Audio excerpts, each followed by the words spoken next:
Gayon din ang aking pag-ibig ay patuloy kong ibubuhos sa inyong lahat, sapagkat ako na inyong Ama, ang pinagmumulan ng pag-ibig. Aking mga anak, may panahon na kayo'y magpilay. May panahon na kayo'y mapuno ng kagalakan. At may panahon na kayo'y maging masiglasig sa paglilingkod sa akin. Ako si Yahweh, ang Diyos na tumawag sa inyong lahat. Ako ang Diyos na magkakaloob sa inyo ng mga biyaya sa araw-araw. Ako rin ang Diyos na gumagawa ng himala para sa inyong lahat. Ang lahat ay aking ipagkakaloob para sa aking mga anak, sapagkat ganyan ko kayo minamahal. At ang aking pag-ibig sa inyo ay nag-uumapaw. Amen. Kaya't anuman ang inyong mga pagkukulang ay handa kong tanggapin. Ngunit nawa sa panahon na kayo'y aking tatawagin, nawa kayo ay sumunod at pumalima sa aking pagtawag. Sapagkat ako ang Diyos na nakababati ng lahat ng bagay. Aking mga anak, kayo'y tinitipon ko sa bawat gawain. At ang bawat gawain, ako'y naroon sa inyong kalagitnaan. At ako'y nakikinig sa inyong lahat.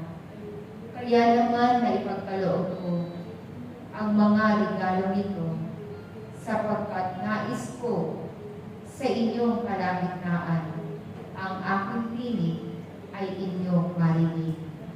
Kaya kung pinakikinggan ko ang inyong mga panalangin sa araw-araw, nawa ako rin ay patuloy niyong pakinggan, sapagkat ako'y Diyos na mayroong tinig, laging nakikinig sa lahat ng oras. Kaya naman, akong si Yahweh ay naririto sa inyong harapan. Kayo'y pinagkakagubilinan na patuloy na magkaisa sa aking gawain. Hindi ko kayo pababayaan.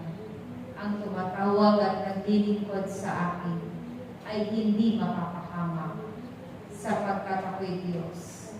Diyos na mapaghimala, Diyos ng kagalingan, at Diyos ng kaligtasan.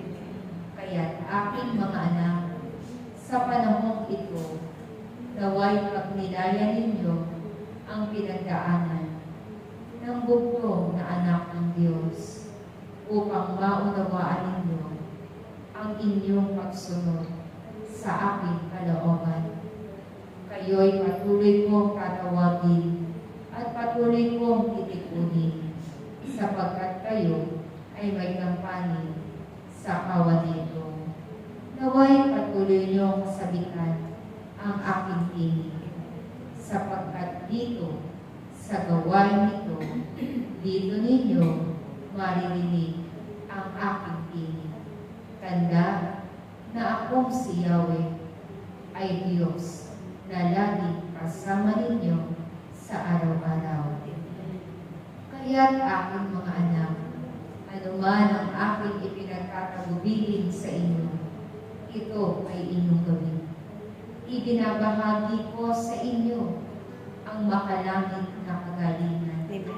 Ang makalangit na biyaya para kayong lahat ay malayo sa kapahamakan. Sa pamamagitan ng abo na ipapahid ninyo sa inyong mga noo, gayon din sa inyong mga mahal sa buhay. Dadaloy ang biyaya at grasya na ipagkakaloob ko na sino man ang malampian ng mahalagang bagay na ito. Aking mga anak, sa akin ay walang imposible. Kaya't huwag kayong magtaka kung bakit ako ay patuloy na gumagawa ng mga bagay na inyong ikaliligtas sa panahong ito, sapagkat hindi nyo batid ang magaganap. Kaya't nais kong kayo ay laging magsama-samang manalangin, sumunod sa aking kalooban, sapagkat ito ang susi ng inyong kaligtasan, gayon din ng inyong angkan. Sinasabi ko ito sa inyo, sapagkat ako si Yahweh, ang nakababati ng lahat ng bagay. Kaya't sa mga oras na ito, kayo'y patuloy kong babasbasan upang maging matibay at maging matatag ang inyong pagsunod sa aking kalooban. Sa aking pangalan, kayo'y lalakas. Sa aking pangalan, kayo'y titibay. Sa aking pangalan, kayo'y patuloy na maglilingkod. Sumainyo ang kaligtasan. Sumainyo ang aking kapayapaan at pag-ibig na walang hanggan. Maraming salamat.